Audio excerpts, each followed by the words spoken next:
Hi viewers, ఎవరైతే రాజీవ్ యువ వికాసం స్కీమ్కి ఆన్లైన్లో అప్లికేషన్ చేసుకున్నారో వాళ్ళు మీ అప్లికేషన్ ఐడిని డౌన్లోడ్ చేసుకొని ఉంచుకోవాలి. అయితే ఇందులో కొంతమంది ఇంటర్నెట్లో అప్లై చేయడమో లేకుంటే ఎవరి సహాయంతోనన్నా అప్లికేషన్ పెట్టుకోవడం జరిగింది. అలాంటి వారు డౌన్లోడ్ చేసుకోవడము మర్చిపోవడంలో లేకుంటే మిస్టేక్లో డిలీట్ కావడమో ఇలాంటిది జరుగుంటుంది.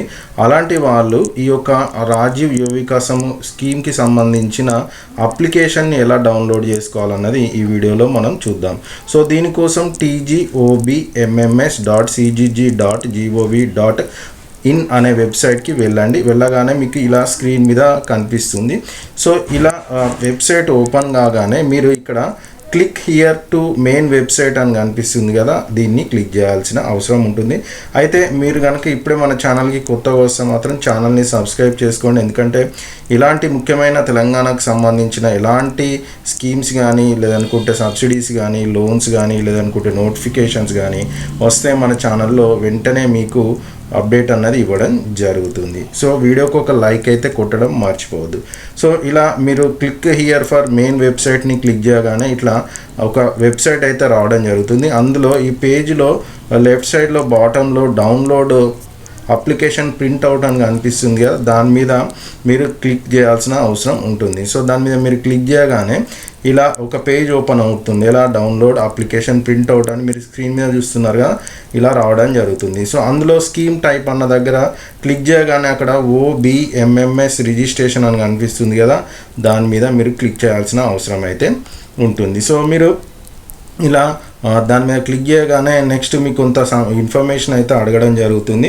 So corporation name, next food security number, beneficiary ID, date of birth, mobile number, ఇలా కొన్ని ఇన్ఫర్మేషన్ ఇవ్వాల్సిన అవసరం ఉంటుంది. ఇందులో మీరు ఒకవేళ బెనిఫిషియరీ ఐడి అన్నది ఆల్రెడీ మర్చిపోతేనే కదా ఇదంతా ప్రాసెస్ చేసేది, అది లేకుండా ఎలా అన్నది డౌన్లోడ్ చేయడం అన్నది చూద్దాం.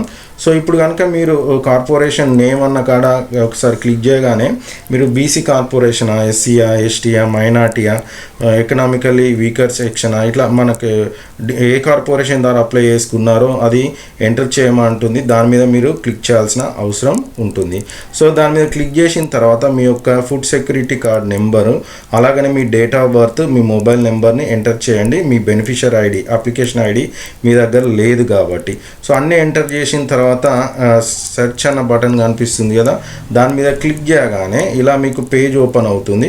అందులో బాటంలో మీ యొక్క డీటెయిల్స్ అంటే మీ బెనిఫిషియరీ ఐడి, మీరు ఏ కార్పొరేషన్కి అప్లై చేశారు, మీ నేము, మీ ఫాదర్ నేము, మీ అడ్రస్, మీ యూనిట్ కాస్ట్, సబ్సిడీ ఎంత, బ్యాంక్ లోన్ ఎంత, బ్యాంక్ నేమ్ ఏంటి, బ్రాంచ్ ఏంటి, IFSC కోడ్ ఏంటి, డిస్ట్రిక్ట్ ఏందని కనిపిస్తుంది. అప్పుడు మీరు బెనిఫిషియరీ ఐడి అన్న దాని మీద ఒకసారి క్లిక్ చేయగానే మీ టోటల్ అప్లికేషన్ అన్నది డౌన్లోడ్ కావడం జరుగుతుంది.